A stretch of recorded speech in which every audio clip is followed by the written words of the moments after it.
Amwell, September 17, 1949. Work on false personality. A question was asked at one of the subgroups. Do we follow the path mapped out for us?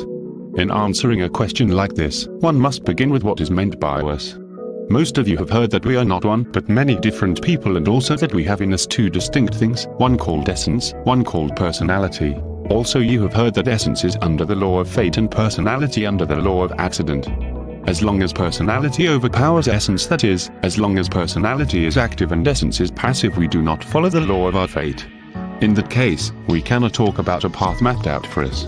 If we were conscious in essence, then one might say we would be following a path mapped out for us essentially, but since essence becomes surrounded by personality, to which is attached false personality, we cannot say that we follow any path. Now a person who is in false personality is far away from his fate.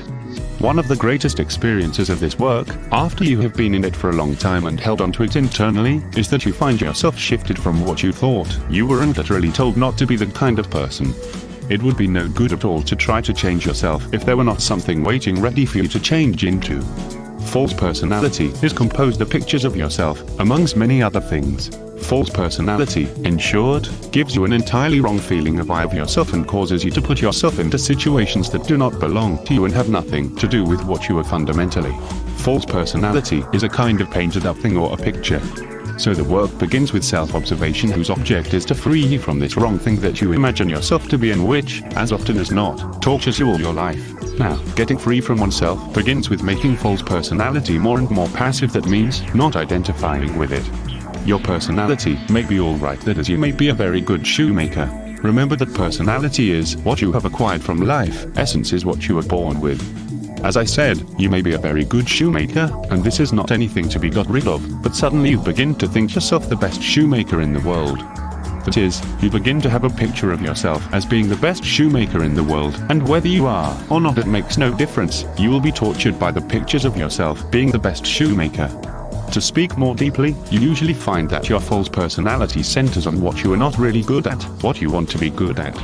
The study of false personality is always extremely interesting, and most people do not see quite what it means. For example, you may be a good shoemaker, but you want to pretend you're a political orator, so you go to Hyde Park on Sundays, and you might be involved in a row and get shot in Hyde Park, which would not belong to the law of your fate. It would not belong to your real development, and certainly it would not lead to any growth of essence. If everyone lived more or less within the orbit of essence and real personality as distinct from false personality, they would probably find their lives quite different from the lives of those who follow false personality. To speak practically, this work begins with self-observation, and that means that you have to observe yourselves, each one of you. You have got gradually to observe how you speak, how you behave, and so on. If you are sincere, you will begin to be very surprised after some years that you could have said that or behaved like that. You have become more and more free from what does not belong to you and what you have acquired from false personality. You cannot estimate the feeling of liberation that results. Now the work teaches that we have to relax. First of all, we understand by relaxing the body and the muscles, especially the small muscles of the face. But the supreme feeling of relaxation is to relax from the picture of yourself, in short, from your false personality, which means all the facade of pretense that you're always living by, which conducts to you absolutely wrong experiences and makes you get involved in things that do not belong to the path of your essential life. Ask yourselves, why am I behaving like this? Why am I in such a furious temper?